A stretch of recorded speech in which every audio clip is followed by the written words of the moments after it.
আজ আমাদের কী কী রান্না হয়েছে চলুন দেখে নিন। বেগুন ভাজা, সজনের ডাঁটা, আলু ও বড়ি দিয়ে ঝোল, কলাইয়ের ডাল আর টমেটো চাটনি।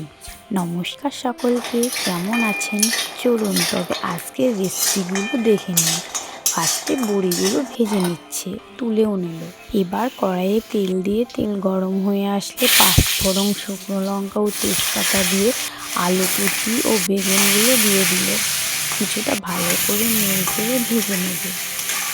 একটু সেদ্ধ হয়ে আসার জন্য একটু ঢাকা দিয়ে দিল। আবার ঢাকাটি খুলে ভালো করে সব কিছু আবার মিশিয়ে নেবে। অনেকটাই মিশিয়ে নেওয়ার পর ভাজা ভাজা হয়ে আসলে সজনে ডাঁটাগুলো দিয়ে দিচ্ছে। আবার সব কিছু ভালো করে মিশিয়ে নিচ্ছে। কিছুটা ভাজা ভাজা হয়ে আসার পর আদা, জিরে, লঙ্কা বাটাটা দিয়ে দিল। দিয়ে সব কিছু আবারও ভালো করে মিশিয়ে নিচ্ছে। কিছুটা নাড়াচাড়া করার পর টমেটো কুচনোগুলো দিয়ে দিল। আবারও সব কিছু মিশিয়ে নিয়ে হলুদ গুঁড়ো দিয়ে দিল। এবার সব কিছু আবার নাড়াচাড়া করে নিচ্ছে, কারণ বেশিক্ষণ কষালে টেস্ট হবে, তাই অনেকটা কষিয়ে এবার জল দিয়ে দিল। কিছুটা জল দিল, কারণ যাতে সবগুলো সেদ্ধ হয়ে আসে আর তরকারিটা মাখা মাখা হয়। কিছুটা নাড়াচাড়া করে স্বাদ মতো লবণ দিয়ে দিল। এবার গ্যাসটি আস্তে দিয়ে কিছুক্ষণের জন্য ফুটতে দেবে, তাই একটা ঢাকা দিয়ে দিল। 5 মিনিট পর ঢাকাটা খুলে অনেকটাই ফুটেও এসেছে এবং অনেক কিছু সেদ্ধ হয়ে গেছে, তাই বড়িগুলো দিয়ে দিল। আবারও নাড়াচাড়া করে কিছুক্ষণ রেখে দিয়ে আবারও ঢাকা দিয়ে দিল। 5 মিনিট পর ঢাকাটা খুলে অনেকটাই মাখা মাখা হয়ে এসেছে, তাই আবারও ভালো করে নাড়াচাড়া করে নিচ্ছে।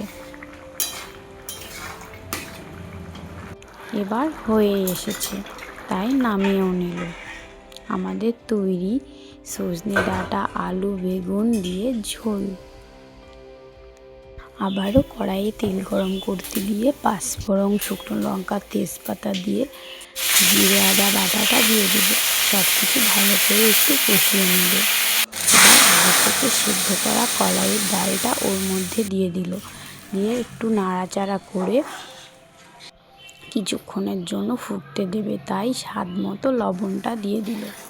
আবারও কিছুটা নেড়ে চেড়ে ফুটতে দেওয়ার জন্য রেখে দিল। এবার আগে থেকে গুঁড়ো করা মৌরিটা দিয়ে দিল। এবার কিছুক্ষণ ফুটে আসার পর নামিয়েও নিল। আবারও কড়াইয়ে তেল গরম করতে দিয়ে অনেকটা গরম হয়ে আসলে এবার একে একে বেগুনগুলো দিয়ে দিচ্ছে। অনেকটা তেল গরম হলেই বেগুনগুলো দিবেন, তাহলে ভালো ভাজা হবে। এপিট ওপিট করে লাল লাল করে ভেজে নিচ্ছে। অনেকটাই ভেজে এসেছে, তাই মা এবার বেগুনগুলো একে একে তুলেও নিচ্ছে।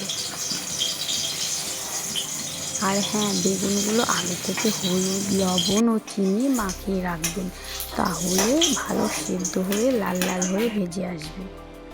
আবারও কড়াইয়ে তেল দিয়ে তেল গরম হয়ে আসলে পাঁচফোড়ন, শুকনো লঙ্কা, তেজপাতা ও সর্ষে দিয়ে টমেটো কুচনোগুলো দিয়ে সামান্য পরিমাণে লবণ ও হলুদ গুঁড়ো দিয়ে দিল। দিয়ে ভালো করে নেড়ে চেড়ে নিয়ে অনেকক্ষণ পর সেদ্ধ হয়ে এসেছে, তাই চিনিটাও দিয়ে দিল। কিছুটা নাড়াচাড়া করে মেথি ও মৌরির গুঁড়োটা দিয়ে এবার নামিয়েও নিল। আমাকে মা খেতেও দিয়ে দিয়েছে, খুব ভালো হয়েছিল। আপনাদের আমাদের এই ভিডিওগুলি ভালো লাগলে অবশ্যই লাইক, কমেন্ট ও সাবস্ক্রাইব করবেন।